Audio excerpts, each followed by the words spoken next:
அன்பு சகோதர சகோதரிகளே, தீரன் சின்னமலை அவர்களை பற்றி தெரியாதவர்கள் யாரும் இருக்க முடியாது. ஆங்கிலேயர்களை எதிர்த்து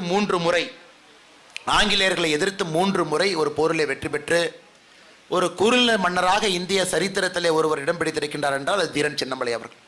1801 ஈரோடு போர், 1802 ஓடாநிலை போர், 1803 1804 இடைப்பட்ட காலத்தில் அரச்சலூர் போர், 3 போரை வெற்றிகரமாக ஒரு குறுநில மன்னர் அந்த காலத்திலே ஆங்கிலேயர்களை எதிர்த்து போரிட்டு வென்று காட்டியிருக்கின்றார்கள் என்றால் இந்திய வரலாற்றில் சில பேர் மட்டும்தாங்க இருக்க முடியும். பெரிய மன்னர்கள் இருக்கலாம், ஒரு குறுநில மன்னராக 3 போரை வெற்றி பெற்றவர்.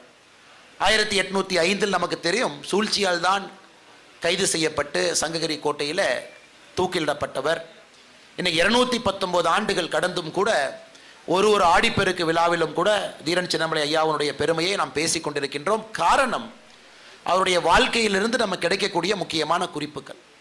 ஒன்று, ஒரு மிகப்பெரிய தேசியவாதி அவர்கள். காரணம், அந்த காலகட்டத்தில் 1802, 3, 4 காலகட்டத்தில் தமிழகத்தில் சுதந்திரத்திற்காக வேறு போராட்டங்கள் நடத்திய தலைவர்களோடு ஒரு நட்புணர்வில் இருந்தவர். அது வீரபாண்டிய கட்டபொம்மன் அவர்களாக இருக்கட்டும், அந்த காலகட்டத்தில் யாரெல்லாம் இருந்தார்களோ எல்லோரும் சேர்ந்து படை கருவிகளை இங்கிருந்து மாற்றம் செய்திருக்கின்றார்கள். குறிப்பாக இந்த ஓடநிலை போருக்கு வந்த படை கருவிகள் எல்லாம் அரவக்குறிச்சி அங்கிருந்து உருவாக்கப்பட்ட படை கருவிகள் இன்னைக்கு இருக்கக்கூடிய சரித்திர சான்றுகள் சொல்லுது. ஸோ தமிழகம் முழுவதும், இந்த மண்ணில் இருந்தாலும் கூட தமிழகம் முழுவதுமே எல்லா மனிதர்களோடு தொடர்பில் இருந்தவர்.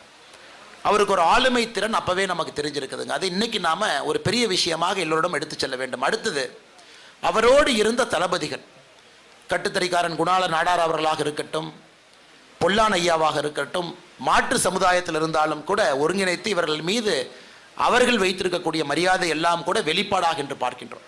அதனால்தான் பாரதிய ஜனதா கட்சி தீரன் சின்னமலை ஐயாவிற்கு மரியாதை செலுத்த வேண்டும் என்று நினைத்தால் அதே நாளில் குணாள நாடார் ஐயாவுக்கும் மரியாதை செலுத்த வேண்டும், பொல்லான் அவர்களுக்கும் மரியாதை செலுத்த வேண்டும் என்று கடந்த 4 வருடங்களாக அதை செய்து கொண்டிருக்கின்றோம். அந்த 2 மனிதர்களுக்கும் மரியாதை செலுத்துவதன் மூலமாகத்தான் தீரன் சின்னமலை ஐயாவுடைய பெருமை முழுமையடைகிறது என்பது எங்களுடைய நோக்கம். அதனால் தான் கொஞ்சம் தாமதம் ஆயிடுச்சுங்க ஐயா.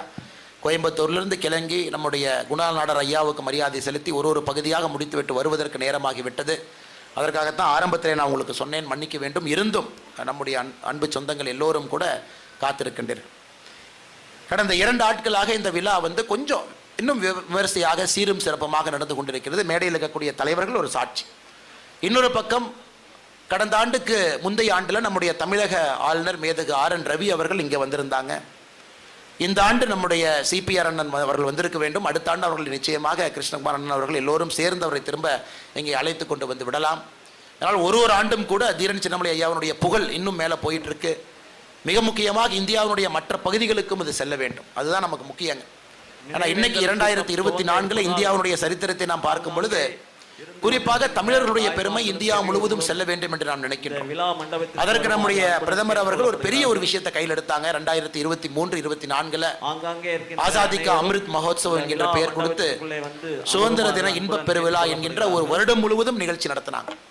அதாவது பஞ்சாபில் இருக்கக்கூடிய ஒரு முக்கியமான தலைவருடைய புகழ் தமிழகத்துக்கு தெரியணும், தமிழகத்தினுடைய தலைவருடைய புகழ் பஞ்சாபுக்கு தெரியணும், அசாமுடைய அஹோம் டைனாஸ்டி அதனுடைய புகழ் சோழ மன்னருக்கு தெரிய வேண்டும், சோழ மன்னனுடைய புகழ் நாகாலாந்துக்கு தெரிய வேண்டும் என்பதுதான் அந்த விழாவினுடைய நோக்கம்.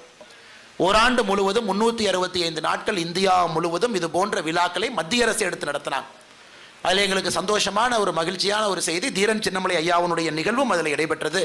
ஆசாதிக்கு அமிர்த் மகோத்சவ் 2022-23 இந்தியா முழுவதும் கருத்தரங்காக இருக்கட்டும், இந்தியா முழுவதும் மியூசியம் கண்காட்சியாக இருக்கட்டும், எல்லோருடைய புகழும் எடுத்து சென்றார்.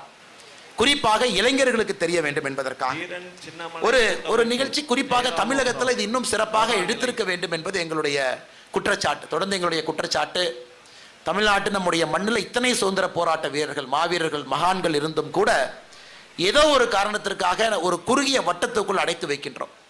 அவர்களை இன்னும் பெரிய வட்டத்திற்குள் எடுத்துச் செல்ல வேண்டும் என்பதுதான் பாரதிய ஜனதா கட்சியினுடைய தொடர்ந்து எங்களுடைய குறிக்கோளாக இருக்கிறது.